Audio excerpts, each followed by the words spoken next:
When you think about Donald Trump as a person, most Americans have very strong feelings towards him either way. He is a very polarizing figure. Do politics come into play here?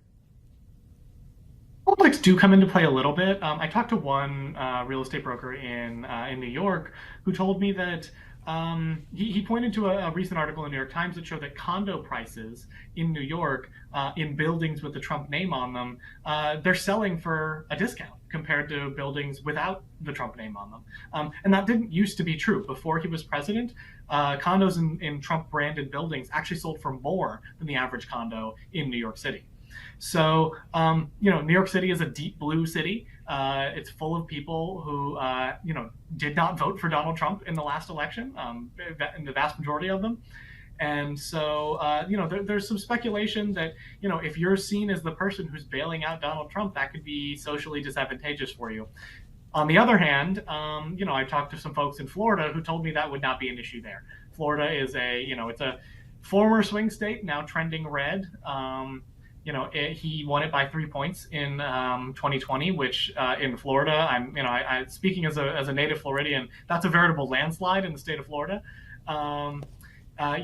He would have less problems probably finding politically friendly folks to potentially look at his properties, especially because what he's selling there is residences, and so there might be a little bit less politics tied up in that. I want to read a sentence from your Forbes piece and then get you to elaborate on it. You wrote this, quote, ultimately, conversation after conversation returns back to the strangeness of the whole situation. Why is that? Yeah, I talked to half a dozen real estate experts about, in reporting out this piece in various different types of real estate. And every single one of my conversations just kept coming back to the fact that this is a super weird hypothetical situation. They have no idea how Donald Trump is going to figure out a financial way out of this. Turning around a fire sale on even a home in mere days is something that is really, really difficult to do, let alone a golf course, let alone an office building. These are very, very difficult assets to try to turn around in days. It's difficult to sell anything in days. You can't sell a car in days. So they just kept coming back to this over and over, saying, like, look, we're trying to give you the best advice we can based on our expertise in these sectors.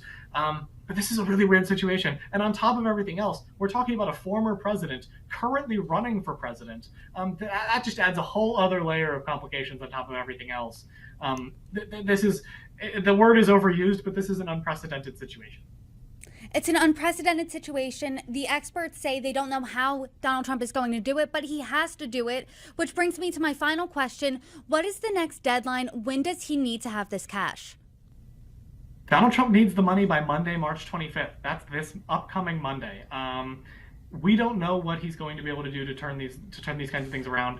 His lawyers again have said in legal filings that they have not been able to find insurance companies willing to work with him to post bond, either partial or full bonds, because they're skeptical of his real estate assets as collateral for those bonds.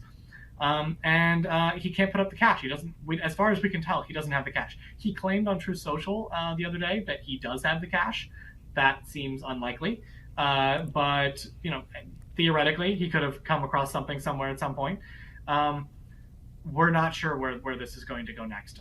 The only way to find out is to wait and watch, or he could be granted relief by the appellate court. I think that might be the most likely way he gets out of this at this point. Kyle, a lot remains to be seen, but I know one thing's for certain. As the situation develops, you will come back on, hopefully, and break it down with me. Kyle Mullins, thank you so much for joining me.